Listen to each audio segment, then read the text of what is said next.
हरे कृष्णा सभी भक्तों को राधे राधे। तो आज श्रीमद् भागवत महापुराण का जो कथा है उसका एकादश स्कंद से चालू है। आज से 10वां स्कंद का ख़त्म हो गया तो एकादश स्कंद चालू हुआ है। तो पहले कीर्तन कर लो। श्री कृष्ण गोविंद हरे मुरारे, हे नाथ नारायण वासुदेव। श्री कृष्ण गोविंद हरे मुरारे, हे नाथ नारायण वासुदेव।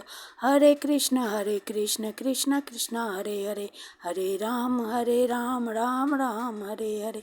हरे कृष्ण कृष्ण कृष्ण हरे हरे, हरे राम राम राम हरे हरे। हरे कृष्ण कृष्ण कृष्ण हरे हरे, हरे राम राम राम हरे हरे। राधे कृष्ण कृष्ण कृष्ण राधे राधे। राधे श्याम श्याम श्याम राधे राधे। राधे कृष्ण कृष्ण कृष्ण राधे राधे। राधे श्याम श्याम श्याम राधे राधे। राधे कृष्ण कृष्ण कृष्ण राधे राधे। राधे श्याम श्याम श्याम राधे राधे। बोलिए श्रीमद् भागवत भगवान की जय, सद्गुरुदेव भगवान की जय, साधु संतों की जय, सद्गुरुदेव की जय। बोलिए श्री गुरुदेव महाराज की जय, श्रीमद् भागवत भगवान की जय, भगवान श्रीमद् भागवत पुराण की जय, भगवान वेद व्यास की जय, सुखदेव जी महाराज की जय, बरसाने वाली की जय, श्री राधा रानी की जय, वृंदावन धाम की जय, रघुनाथ की जय। जय श्री राधे, जय श्री राधे, जय श्री राधे श्याम। हे कृष्ण करुणा सिंधु दीन बंधु जगत पते, गोपेश गोपिका कांत राधा कांत नमस्तुते। ओम नमो भगवते वासुदेवाय। श्रीमद्भागवत महापुराणम एकादशः स्कंधः। अथ प्रथमो अध्याय, यदुवंश को ऋषियों का शाप। तो आज की जो कथा है वो यदुवंश को ऋषि साधु संतों का श्राप मिला था, उसके बारे में कथा है। व्यासनंदन भगवान श्री सुखदेव जी कहते हैं, परीक्षित, भगवान श्री कृष्ण ने बलराम जी तथा अन्य यदुवंशियों के साथ मिलकर बहुत से दैत्यों का संहार किया तथा कौरव और पांडवों में भी शीघ्र मार काट मचाने वाला अत्यंत प्रबल कलह उत्पन्न करके पृथ्वी का भार उतार दिया। कौरवों ने कपटपूर्ण जुए से, तरह तरह के अपमानों से तथा द्रौपदी के केश खींचने आदि अत्याचारों से पांडवों को अत्यंत क्रोधित कर दिया था। उन्हीं पांडवों को निमित्त बनाकर भगवान श्री कृष्ण ने दोनों पक्षों में एकत्र हुए राजाओं को मरवा डाला और इस प्रकार पृथ्वी का भार हल्का कर दिया। अपने बाहुबल से सुरक्षित यदुवंशियों के द्वारा पृथ्वी के भार राजा और उनकी सेना का विनाश करके प्रमाणों के द्वारा ज्ञान के विषय न होने वाले भगवान श्री कृष्ण ने विचार किया कि लोक दृष्टि से पृथ्वी का भार दूर हो जाने पर भी वस्तुतः मेरी दृष्टि से अभी तक दूर नहीं हुआ, क्योंकि जिस पर कोई विजय नहीं प्राप्त कर सकता वह यदुवंश अभी पृथ्वी पर विद्यमान है।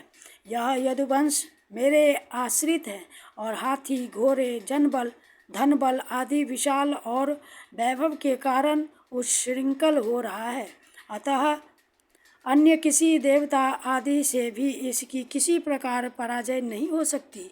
बांस के वन में परस्पर संघर्ष से उत्पन्न अग्नि के समान इस यदुवंश में भी परस्पर कलह खड़ा करके मैं शांति प्राप्त कर सकूंगा और इसके बाद अपने धाम में जाऊंगा। राजन, भगवान सर्वशक्तिमान और सत्य संकल्प है। उन्होंने इस प्रकार अपने मन में निश्चय करके ब्राह्मणों के शाप के बहाने अपने ही वंश का संहार कर डाला, सबको समेट कर अपने धाम में ले गए। परीक्षित, भगवान की वह मूर्ति त्रिलोकी के सौंदर्य का तिरस्कार करने वाली थी। उन्होंने अपनी सौंदर्य माधुरी से सबके नेत्र अपनी ओर आकर्षित कर लिए थे। उनकी वाणी उनके उपदेश परम मधुर दिव्याति दिव्य थे। उनके द्वारा उन्हें स्मरण करने वालों के चित्त उन्होंने छीन लिए थे। उनके चरण कमल त्रिलोक सुंदर थे। जिसने उनके एक चरण चिन्ह का भी दर्शन कर लिया, उसकी बहिर्मुखता दूर भाग गई। वह कर्म प्रपंच से ऊपर उठकर उन्हीं की सेवा में लग गया। उन्होंने अनायास ही पृथ्वी में अपनी कीर्ति का विस्तार कर दिया, जिसका बड़े बड़े सुकवियों ने बड़ी ही सुंदर भाषा में वर्णन किया है। वह इसलिए कि मेरे चले जाने के बाद लोग मेरी इस कीर्ति का गान श्रवण और स्मरण करके इस अज्ञान रूप अंधकार से सुगमतया पार हो जाएंगे। इसके बाद परमेश्वरशाली भगवान श्री कृष्ण ने अपने धाम को प्रयाण किया।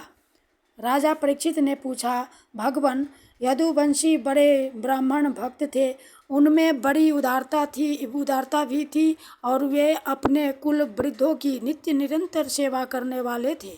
सबसे बड़ी बात तो यह थी कि उनका चित्त भगवान श्री कृष्ण में लगा रहता था।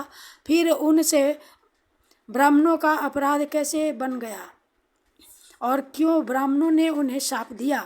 भगवान के परम प्रेमी विप्रवर, उस शाप का कारण क्या था तथा क्या स्वरूप था? समस्त यदुवंशियों के आत्मा, स्वामी और प्रियतम एकमात्र भगवान श्री कृष्ण ही थे। फिर उनमें फूट कैसे हुई? दूसरी दृष्टि से देखें तो वे सब ऋषि अद्वैतदर्शी थे। फिर उनको ऐसी भेद दृष्टि कैसे हुई? यह सब आप कृपा करके मुझे बतलाइए। श्री सुखदेव जी ने कहा, भगवान श्री कृष्ण ने वह शरीर धारण करके जिसमें संपूर्ण सुंदर पदार्थों का सन्निवेश था, नेत्रों में मृगनयन, कंधों में सिंह स्कंध, करों में करी कर, चरणों में कमल आदि का विन्यास था। पृथ्वी में मंगलमय कल्याणकारी कर्मों का आचरण किया। वे पूर्ण काम प्रभु द्वारका धाम में रहकर क्रीड़ा करते रहे और उन्होंने अपनी उदार कीर्ति की स्थापना की। जो कीर्ति स्वयं अपने आश्रय तक का दान कर सके वह उदार है। अंत में श्री हरि ने अपने कुल के उपसंहार की इच्छा की, क्योंकि अब पृथ्वी का भार उतरने में इतना ही कार्य शेष रह गया था। भगवान श्री कृष्ण ने ऐसे परम मंगलमय और पुण्य प्रापक कर्म किए जिनका गान करने वाले लोगों के सारे कलिमल नष्ट हो जाते हैं। अब भगवान श्री कृष्ण महाराज उग्रसेन की राजधानी द्वारकापुरी में वसुदेव जी के घर यादवों का संहार करने के लिए काल रूप से ही निवास कर रहे थे। उस समय उनके विदा कर देने पर विश्वामित्र, असित, कण्व, दुर्वासा, भृगु, अंगिरा, कश्यप, वामदेव, अत्रि, वशिष्ठ और नारद आदि बड़े बड़े ऋषि द्वारका के पास ही पिंडार क्षेत्र में जाकर निवास करने लगे थे। एक दिन यदुवंश के कुछ उदंड कुमार खेलते खेलते उनके पास जा निकले। उन्होंने बनावटी नम्रता से उनके चरणों में प्रणाम करके प्रश्न किया। जाम्बवती नंदन सांब को स्त्री के वेश में सजाकर ले गए और कहने लगे, ब्राह्मणों, यह कजरारी आंखों वाली सुंदरी गर्भवती है। यह आपसे एक बात पूछना चाहती है, परंतु स्वयं पूछने में सकुचाती है। आप लोगों का ज्ञान अमोघ अबाध है, आप सर्वज्ञ हैं। इसे पुत्र की बड़ी लालसा है और अब प्रसव का समय निकट आ गया है। आप लोग बतलाइए, यह कन्या जनेगी या पुत्र? परीक्षित, जब उन कुमारों ने इस प्रकार उन ऋषि मुनियों को धोखा देना चाहा, तब वे भगवत प्रेरणा से क्रोधित हो उठे। उन्होंने कहा, मूर्खों, यह एक ऐसा मूसल पैदा करेगी जो तुम्हारे कुल का नाश करने वाला होगा। मुनियों की यह बात सुनकर वे बालक बहुत ही डर गए। उन्होंने तुरंत सांब का पेट खोलकर देखा तो सचमुच उसमें एक लोहे का मूसल मिला। अब तो वे पछताने लगे और कहने लगे, हम बड़े अभागे हैं। देखो, हम लोगों ने यह क्या अनर्थ कर डाला। अब लोग हमें क्या कहेंगे। इस प्रकार वे बहुत ही घबरा गए तथा मूसल लेकर अपने निवास स्थान में गए। उस समय उनके चेहरे फीके पड़ गए थे, मुख कुम्हला गए थे। उन्होंने भरी सभा में सब यादवों के सामने ले जाकर वह मूसल रख दिया और राजा उग्रसेन से सारी घटना कह सुनाई। राजन, जब सब लोगों ने ब्राह्मणों के शाप की बात सुनी और अपनी आंखों से उस मूसल को देखा, तब सब के सब द्वारकावासी विस्मित और भयभीत हो गए, क्योंकि वे जानते थे कि ब्राह्मणों का शाप कभी झूठा नहीं होता।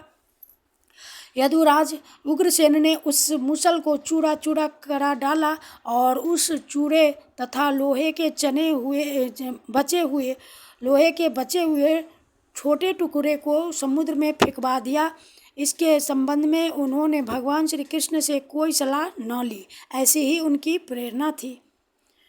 परीक्षित, उन लोहे के टुकड़े को एक मछली निगल गई और चूड़ा तरंगों के साथ बह बहकर समुद्र के किनारे आ लगा। वह थोड़े दिनों में एक एरक यानी बिना गांठ की एक घास के रूप में उगाया। मछली मारने वाले मछुए ने समुद्र में दूसरी मछलियों के साथ उस मछली को भी पकड़ लिया। उसके पेट में जो लोहे का टुकड़ा था, उसको जड़ा नामक वैद्य ने अपने बाण के नोक में लगा लिया। भगवान सब कुछ जानते थे, वे इस शाप को उलट भी सकते थे, फिर भी उन्होंने ऐसा करना उचित न समझा। काल रूप धारी प्रभु ने ब्राह्मणों के शाप का अनुमोदन ही किया।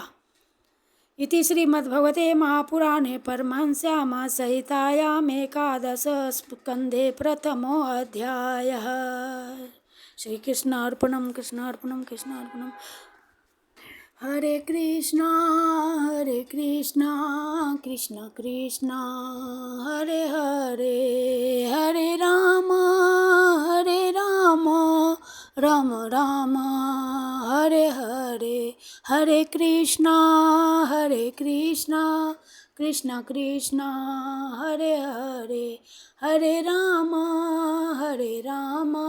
राम राम हरे हरे, हरे कृष्णा कृष्ण कृष्ण हरे हरे। हरि बोल हरि बोल हरि बोल। बोलिए श्री राधा कृष्णा व्याम नमः, श्री लक्ष्मी नारायण द्वारिकाधीश श्रीमद् भागवत भगवान की जय, गोवर्धन धारी की जय, सद्गुरुदेव भगवान की जय। श्री कृष्णा अर्पणम। कृष्णाय वासुदेवाय देवकी नंदनाय च नंदगोपकुमाराय गोविंदाय नमो नमः। हे कृष्ण करुणा सिंधु दीनबंधु जगतपते, गोपेश गोपिका कांत राधा कांत नमस्तुते। ओम कृष्णाय वासुदेवाय हरे परमात्मने प्रणतक्लेशनाशाय गोविंदाय नमो नमः। श्री कृष्ण अर्पणम कृष्ण अर्पणम कृष्ण अर्पणम। हरे नमः हरे नमः हरे नमः।